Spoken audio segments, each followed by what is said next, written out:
Hello everyone, and welcome back to your daily government and financial news update. As always, I'm interested in hearing your thoughts on everything, so make sure to give this video a like, but also leave a comment giving your thoughts on everything going on. Okay, so over the weekend, Democrats in the Senate passed the Inflation Reduction Act, which oddly enough, by its name alone, will only have a very minimal impact on inflation. This is something even Senate Democrat Bernie Sanders is willing to admit. I want to take a moment to say a few words about the so-called Inflation Reduction Act that we are debating this evening. And I say so-called, by the way, because according to the CBO and other economic organizations that have studied this bill, it will in fact have a minimal impact on inflation. Other Democrats, such as Senator Chris Coons, though, don't quite see it the same way. Even though the nonpartisan Congressional Budget Office says the bill will hardly have any impact on inflation over the next 10 years, Coons still says it's perfectly fine to call it the Inflation Reduction Act. I mean, sort of misleading, isn't it?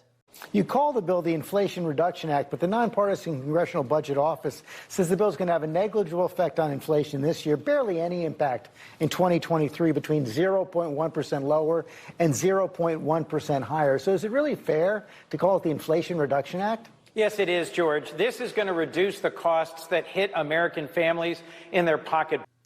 Now, what's really in the bill is $400 billion to fight climate change, the extension of the Affordable Care Act subsidies, and it caps out-of-pocket drug costs for seniors on Medicare to $2,000 on a yearly basis.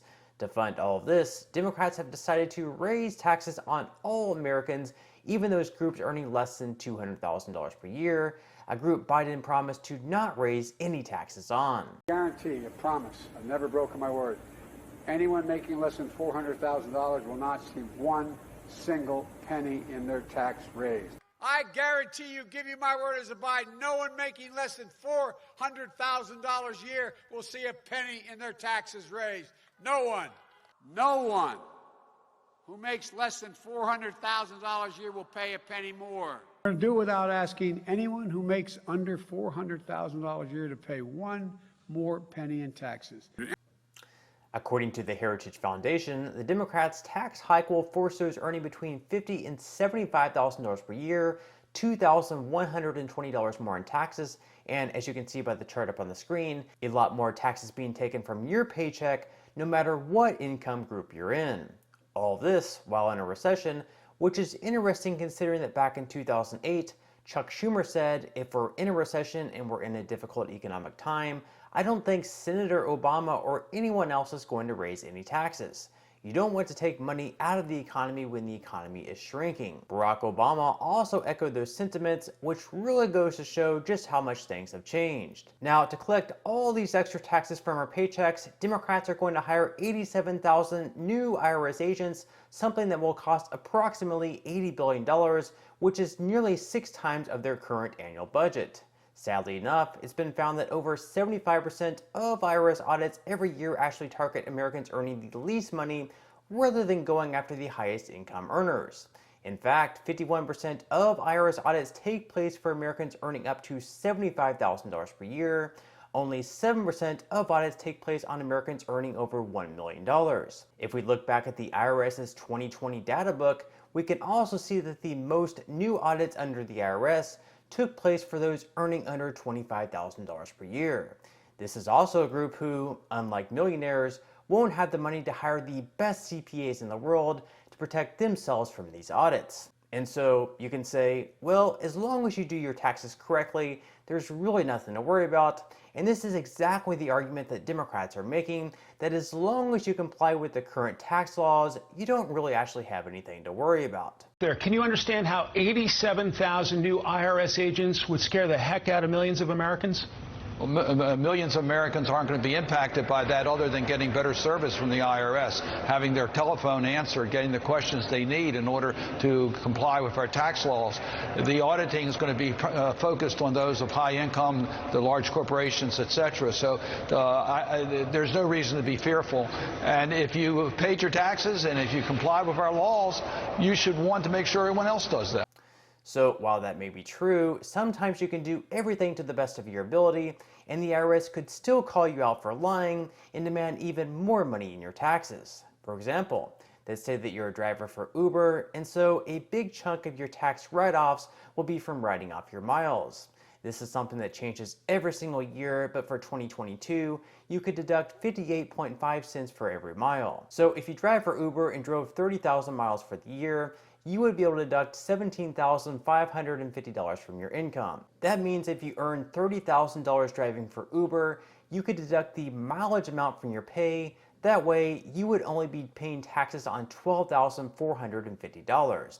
That as opposed to paying taxes on $30,000. Well, in this case, the IRS could always say that the miles you claimed to have driven were fraudulent, that perhaps they weren't all for Uber, maybe they were fun trips or something like that, and that you actually have a higher taxable income, so you'll owe them more money. And in a fight against the IRS, unfortunately, without a great team of CPAs, well, it may not go so well. Now, Republican Senator Mike Crapo did make an attempt during the Vote-A-Rama to protect companies and individuals earning less than $400,000 per year by only allowing the new IRS agents to audit people who made more than that amount, but all 50 Democrats opposed the change. So when tax season rolls around next year, we can definitely expect more audits to come. That's planned accordingly. Now, another amendment that also failed during the Vote-A-Rama was Bernie Sanders' amendment, which would have revived the $250 to $300 payments that parents with children received last year, and they would have started receiving them over the next 5 years. Now, some studies show that these payments actually significantly decrease child poverty. Regardless, Bernie Sanders was the only one who voted in favor of the amendment, with every other senator voting against it. Now, Democrats believe that by passing this amendment, which would have raised the corporate tax rate from 21% to 28%, it could possibly end up killing the bill. So because of the amendment failing by a vote of 1 to 97, Bernie Sanders was the only one to vote yes. We'll have to see if they can revive the payments in another way, perhaps in another bill later on this year. Okay, so now moving into some money news, where the stock market opens up yet again today with futures in the green. So far, Dow futures are up by 0.14%, S&P 500 futures up by 0.18%, and NASDAQ futures up 0.33%. Over the last month, the S&P 500 has made gains by over 6%, and the NASDAQ even better, up almost 9%. So over the coming month, investors definitely hope the market continues its upward trend, because even though stocks have had momentum of late, the NASDAQ is still down by over 20% since the beginning of this year.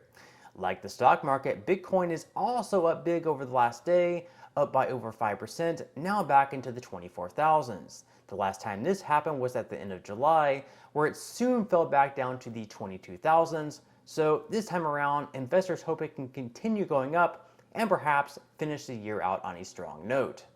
So with the stock market and Bitcoin having some really solid momentum of late, it definitely wouldn't be a bad time to start investing, or if you've already started investing, to continue dollar cost averaging in. So if you would like to receive 6 free stocks and $5 worth of Bitcoin, in the comment section below, I will leave a link where you can receive just that from my partner in Webull. And even if you don't feel like investing at this time for whatever reason, once you receive the free stocks, you can always sell them for what they're worth and transfer that money right back to your bank account. Now, in total, you should be receiving a value of around $50 or more. Some people have received over $3,000 in the past, which will be taxable, but still, you can think of it as just some free extra money with just a few minutes of work. But on that note, I'm going to go ahead and wrap up this video. If you enjoyed the content in today's video and you would like to see more like it, I would encourage you to give this video a like, subscribe to my channel, and also make sure to ring the notification bell. That way you won't be missing any of my future videos. And until next time, I hope you have a wonderful day ahead, and I'll see you in the next video.